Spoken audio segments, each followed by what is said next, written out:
What are the laws that govern this election? Because our text messages have been saying there will be a runoff, 50% plus one. The guy is only doing 40%. Peter Obi thought the election was on social media. It's not, it's underground. That's why he's coming third.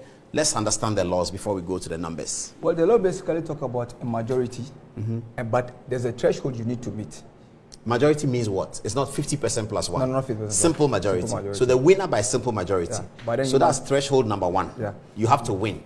Okay. But then you must have national spread. And that is where you need to have about 25% of the vote in 24 states. So wait, let's get it. In 24 states of the 36. Of the 36. Okay, out of 24, out of the 36 states, you must have 25% votes in your favor. 25% of the voters that voted on voting day must have voted for you in at least 24 states. And to add to your simple majority. And the federal and the FCT, as stated. Federal capital. But then some people argue that since federal capital is not a state, the EC can also decide to use another state. No, but federal capital is known. Yeah, it's not a state on its own. Yeah, but so now what does the law say? The law says you must win, for example, so let's read it. A candidate for an election to the office of president shall be deemed to have been duly elected, where there being only two candidates for the election, he has the majority of votes cast at the election. So this does not apply. This is just one part of the law. Okay, let's move on. But this doesn't apply here because we have more than one. More than let's go on. Okay, and then B. Wait. He has not less than 1/4 of the votes cast at the election in each of at least 2/3 of all states, all the states in the federation and the federal capital territory, Abuja. And these 2/3 have been summed to be 24. That's how come we have the 25% of the 24 states. Yes. And Abuja. But they're just arguing that and Abuja does not mean you also need 25% of the vote in Abuja. You just have to have simple majority. You just have to win in Abuja, and then you are declared. No. Let's get the law again. Let's read it again. Is that it? No, the second one. Okay. Yeah. That the candidate, but what is this part? It says there being two candidates. This is does it therefore mean 2A does not apply? Here is this place is talking about if there is just two candidates on the ballot sheet. But if there is more than two, as there was, it's 18. Then 2A does not apply. So 2A does not apply. So but if 2A does not apply, 2 does not apply. 2A applies. No, 2 applies. This 2 is 2 explained, but this number 2 is a candidate for the election of office shall be deemed to have been elected where there being more than 2 candidates. Okay, so it applies. It applies. Yeah. A candidate for an election to the office of president, more than 2. Yeah. More than 2. Applies. A candidate for an election to the office of president shall be deemed to have been duly elected where there being more than 2 candidates for the election. Yeah. He, the candidate, has the highest number of votes cast. So Bola Tinubu would be this one. Okay, let's move on. B. That he, APC, has not less than 1/4 of the votes cast at the election, each at least 2/3 of all the states in the federation, which we have calculated. Bola Tinubu qualifies. But then this one, and he must have 2/3 and the federal capital territory, Abuja. And this is where some what do you call it? Is that ambiguous? Is it well, confusing? It has been defined differently in different quarters. But then it's up to the EC to decide what he wants to do. And if you have a problem with what the EC has done, then you can go to the court. No, what are the potential other explanations? It's Abuja. So the argument is that Abuja means you also need to win 25%. Yes, that's what it But normally then Abuja is not a state. So 25% of votes in states. Yes, 2/3 of all the states in the federation, that he has not less than 1/4 of the votes cast. 1/4, is it the same as 25%? Yeah, that's what they said, 25%. No, the law says he has not less than 1/4. Not less than 1/4, so it doesn't fall below that. Not less. He shouldn't be less than 1/4. Okay, of the votes cast. Now, why are we saying 25% when he says not less than 1/4? Well, I think the explanation with when you go back to the electoral law 2022, this is from the Constitution. Yes. But go back to the electoral law 2022. Okay, it defines it. Okay, so this is the Constitution. Each at least 2/3 of all states. Okay. And then it says the federal capital territory. But then the federal capital territory is not a state. So some are saying that since it is not a state, that quota of what do you call it, 25% or 1/4, less than 1/4, doesn't apply to Abuja. So then what quota applies? All you need is just a win. That's complicated, but let's move on. Okay. 3. Is this important to us?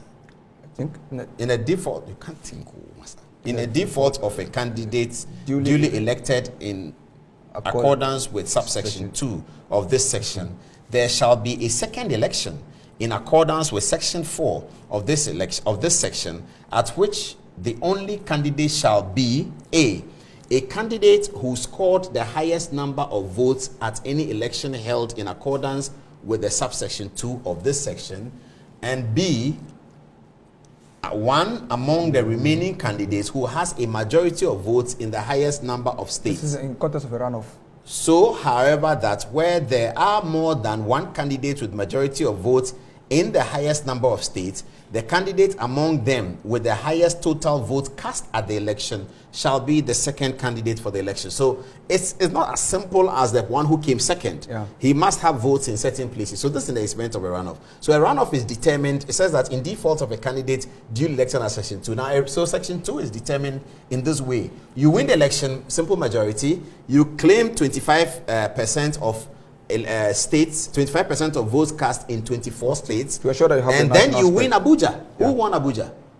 Obi.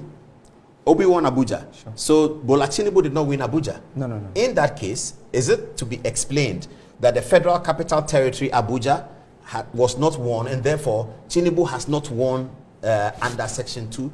Article 2 and that is what has been subjected to various interpretation. But since the law has not been tested, so we can't release it. Some said that in absence of, since the law says 25% of 24 states, and Abuja is not a state, so what the EC could do is could choose another state.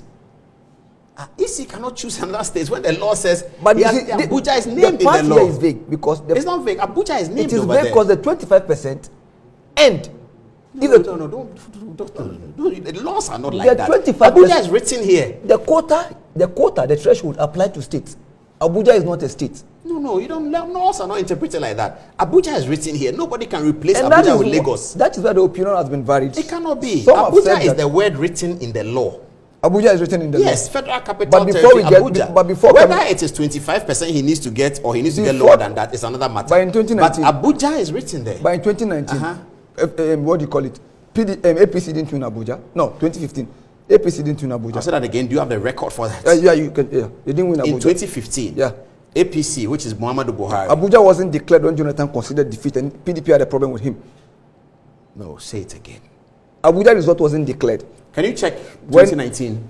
APC when what do you call Abuja? It? When Jonathan considered defeat, and that was one of the reasons why PDP was also. That's not important. Whether he considered or not, the data is important. That's what I'm saying. They've been. No, but if he concedes defeat, that's another matter. Whether the election second round should occur or not.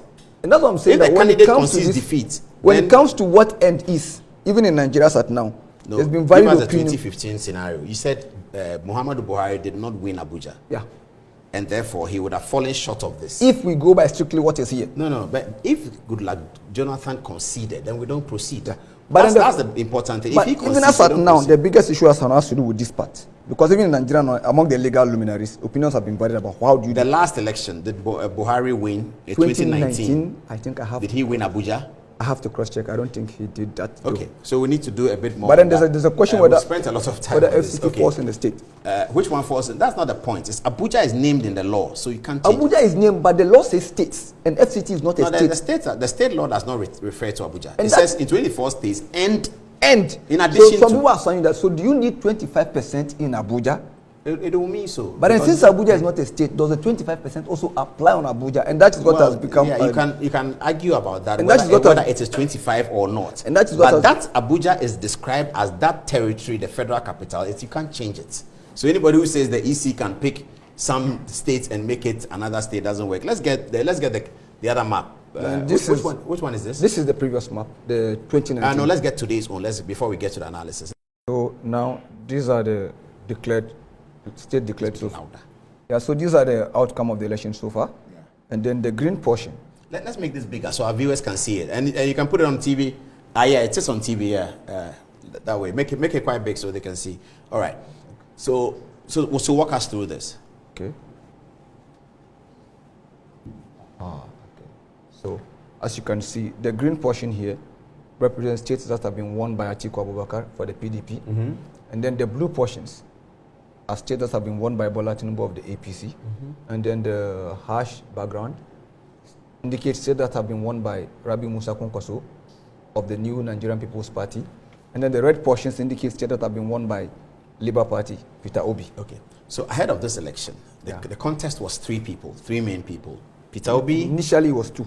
All the time it's been 2, but ahead of this election is 3. Peter Obi for the Labour Party, who's carrying the narrative, the new, fresh narrative. Bola Tinubu, who is veteran and representing APC amid controversy. And Atiku Abubakar, who returns to the ballot with a lot of desire to become president. Those were the main 3. And it was also thought that the election was going to be fought largely on tribal grounds because Peter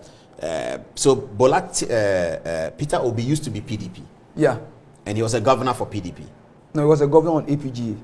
A separate party. A different before party. He became PDP. PDP. So he used to be PDP. Yeah. And Atiku Abubakar has always been PDP. No. Except the little APC, bit of switch to go to APC and all that. Yeah. Now, Bola Tinubu has always been APC? Is that what it's been? He's always been in opposition. In opposition to PDP? Yeah, in opposition to PDP. You had AD, Alliance for Democracy.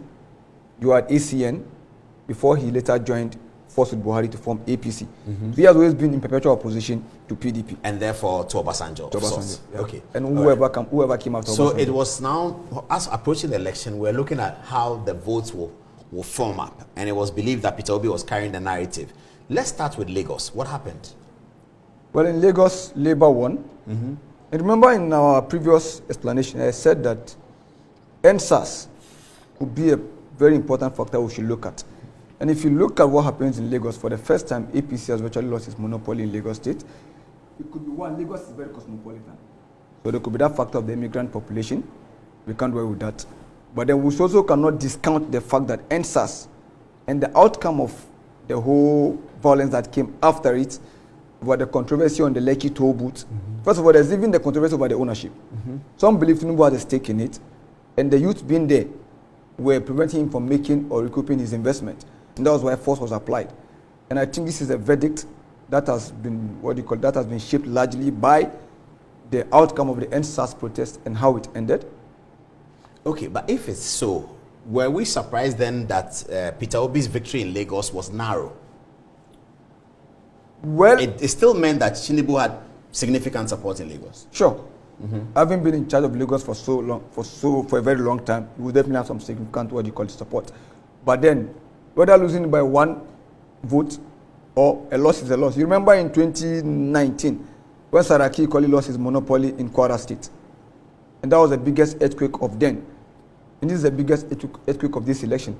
But another thing you must also understand that Peter Obi even coming to the scene this way shows that this election, unlike the 2015, which was a referendum on PDP, this election is actually a referendum on the political system. And if you look at another thing we need to look at is that Buhari represents the old class of 1996, the 1966 class, the leaders who benefited from 1966 counter coup. And then these 3 figures, Tinubu, Kwankwaso, and Atiku, represent the 1993 class. And prior to this potential Tinubu victory, Atiku would have been the most successful member of that cohort of 1993. Who are those 99? Those who benefited from the cancellation of June 12th? No, those who emerged protesting against the cancellation of June 12th result about Abiola's victory. And then by then Tinubu was elected into the Senate for the 1992-1993 session. Oh, so he was already in the Senate at the time? He was elected in the Senate. For Lagos? Yeah, for Lagos. And then Atiku Abubakar actually contested the primaries with Abiola. Okay. And lost to Abiola. So prior to Tinubu's potential victory, Atiku was the most successful candidate in that cohort. Because he had been vice president? Yeah, because he had been vice president among all his colleagues. But if Tinubu personally wins now, he becomes the most successful member of that cohort. But then, going forward, I think Tinubu will be the last potential leader from that class also. Yeah, but they're all 70. Yeah. And then another thing you need to look at is that for the first time in the Nigerian election, it was not just about power negotiation behind the scene among the elites. He was fighting for every vote on the ground. This is another change we need to look at in this election. But then those who are really, and that thing we need to look at. But also, what it seems the election has brought up is that everyone has their stronghold. It seems like that. Excluding Kanu. Yes, I mean he came in. Yes, he came in to pick up Kano, and he won only Kano. So that's what it is. So he came in knowing that he's not going to win this election. Sure. Kwankwaso known he was not going to win this election, but he wanted to make a statement that Kano is for him. And he has been able to make that statement. Has this dispute. There's this ongoing dispute between he and Ganduje, the current governor of Kano State. And then, mind you, it was Kwankwaso who appointed Sanusi to the throne. Okay. And now Ganduje has been able to dethrone Sanusi. And not only dethrone Sanusi, he partitioned the Kano Emirate into 3 different emirates. Nowadays. I see. So wait, the back on elections. So Kano has been won by Kwankwaso because he wanted to make that statement. I'm saying that the outcomes... And that also reduced APC's margin. Reduced the margin of winning. APC secured landslide. But would you agree that it is still showing a very strong outcome for Bola Tinubu personally? Because his legs were broken going into the election. I mean, he's lost Kano. He lost Katsina, didn't he? He lost Sokoto. These are all areas APC were expecting to win. He lost Kaduna, lost Bauchi, he lost Yobe, lost Gombe. Kaduna is equally very significant because, he one of his loyal supporters or his key allies, what do you call it? Nasiru El-Rufai, the governor of Kaduna State. But then he lost Kaduna. But so losing all of these as an APC candidate, not sure of the president's support, and still coming out to but then losing Kaduna also has to do with demography. Northern Kaduna is Muslim dominated. But Tinubu is Muslim, isn't he? But southern Kaduna is equally Christian dominated. Yeah, but the Christian votes in this election have gone to Peter Obi. No, I'm coming. And so that could also account for some of his, perhaps maybe it's either they didn't vote at all or they came to vote for Atiku Abubakar. Because what you also need to understand about the Northern Christian, in as much as they are Christian in faith, they have cultural similarities with them. So they could decide out of cultural affinity to vote for what they call it. So what is accounting for Bola Tinubu's victory? And also the running mate of Obi.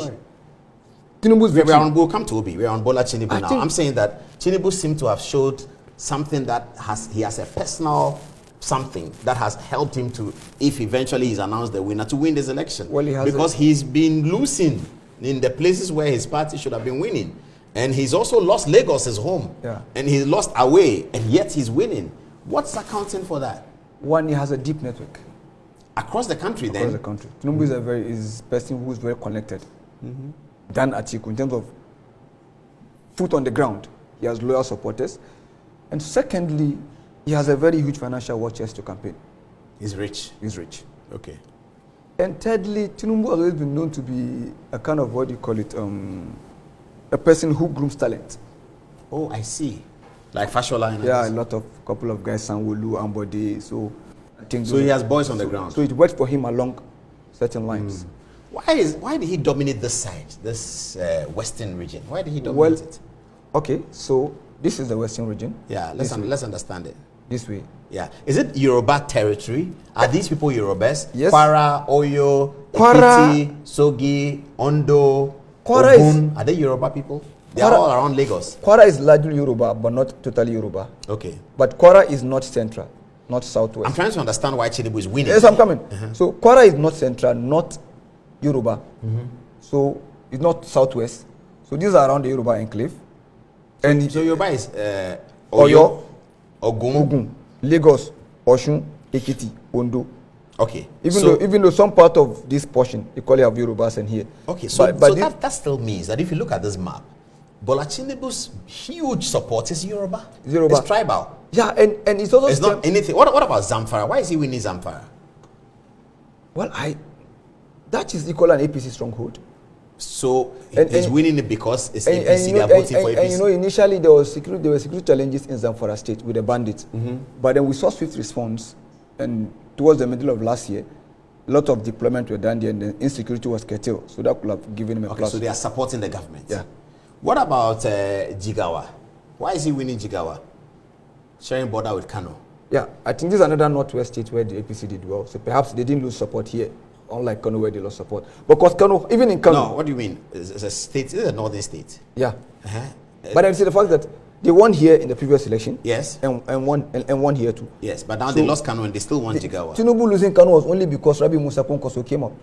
Yes, that's correct. So, but then why? So had there not been Kwankwaso... okay, so I get the point. So Kano and Jigawa, they think alike. Yeah, they're almost... Why is he losing Katsina to not to Kwankwaso, but to Atiku Abubakar, PDP, Katsina? For Katsina, it could be ethnic on one side, or the fact that one of the states that was highly devastated by banditry was Katsina State. And around the rural areas for a longer part of So they are resisting the government. Buhari's administration. Yobe. Atiku Abubakar is winning Yobe. You see, the Northeast has always been Atiku Abubakar's, what do you call it? The Northeast has always been Atiku Abubakar's stronghold. So it wouldn't be surprising if Atiku Abubakar does well in the Northeast. No, but he's PDP. He's PDP. But if you look at the last election, is APC not winning all of that? But then this is a case. Atiku Abubakar is an ordinary. Tinubu is not an ordinary. Atiku Abubakar is from the Northeast. Tinubu is not from the Northeast. Okay, so why is Tinubu winning Bono? His running mate is from Borno State. Ah, okay. His running mate is from Borno State, so that was a given. Okay. And then APC did well. If you look at Boko Haram and how they've been able to limit Boko Haram's ability to wage. So they like APC over there. But in the East, Adamawa. These are not Eastern states. These are Atiku's own state. Atiku's home state. Yeah, Adamawa. So that he was going to win. Bauchi, what happened? Why is Tinubu not winning Bauchi? It's still within the proximity of the Northeast, which gives Atiku more like home from home. Okay, let's look at Peter Obi then. Let's take Peter Obi then and look at his performance. Lagos, not surprising. Not surprising because of the cosmopolitan. Now, these are the Igbo areas. So these are Igbo areas. So name them. So the red we are seeing down here not the entire red. Edo is not an Igbo state. Edo is where? Is Yoruba? No. It's the Midwest. The ethnic group on their own. Okay. And then you have Anambra being Igbo. But Edo is minority. Well, within the Nigerian context, within the Nigerian context, will be a minority. Okay. But then within where they are in their state, I'm talking about Nigeria. So I'm looking at them as one of the minorities. So that they're going to think along the Igbo line. Yeah. More than the Yoruba line. That's what I'm saying. I think APC had a problem here. Oshomole and Obaseki had a fight. You know Oshomole, the former APC chairman. Yes. And his deputy. And Obaseki, the current governor, equally from Edo State. What do you call it? He was APC and then defected to PDP. I see. And that could have affected the division within the ruling party in Edo State. Will have undermined their chances here. That's interesting. Okay, and then the other states, why did Peter Obi win? I think these are, and if you look at, even when you go back to 2019, when Obi and Atiku performed on a joint ticket, these were the state they won hands down. Okay.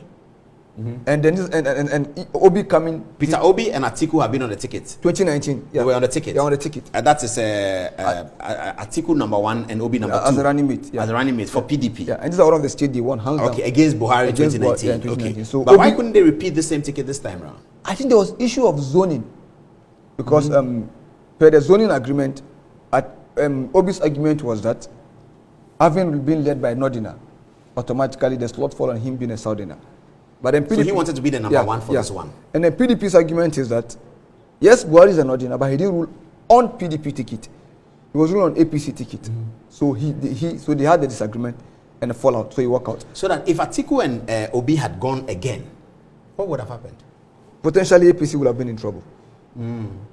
But then also back to the zoning. This election also disrupted the zoning entirely. Because zoning was effective because PDP was in power for 16 years. Yeah. It was one party. But in a competitive democracy, zoning will be hard to implement.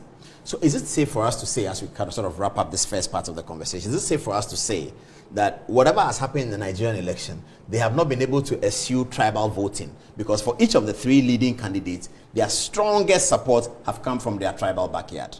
Sure, with the exception of a few states, we can still stick to that. No, there will be a few exceptions, but by and large, the graph and the picture that we are getting is that it's a tribal situation. Because in Tinubu's case, aside Osun State, he won in all the Yoruba land. Likewise in Obi, apart from places that are not ethnically Igbo, he did well in the Igbo state. Okay, so what we are going to resolve is the meaning of the interpretation that's going to be put on the law, but we have to check the act. The act that governs the election to see how it says it. In the meantime, then let's take a look at these 2 states here. Yeah, in the middle there, you were telling me before that they are Christian states. These are not central. They are not central and they are heavily Christian. They have heavily Christian population. But interestingly too, this is another not central state with heavy Christian population. But APC did well here. Ah, that's interesting. But then in this portion, you remember the ethnic tension in Jos between the Fulanis and the Farmers? Yes. I think, and Buhari's slow response. Oh, I see. And that might account for what you call it, APC losing in this state. But by and large, you could see that within this portion where there are ethnic Christian minority, aside Kaduna, they didn't really see Atiku as a viable alternative. They felt Obi should be given the slot.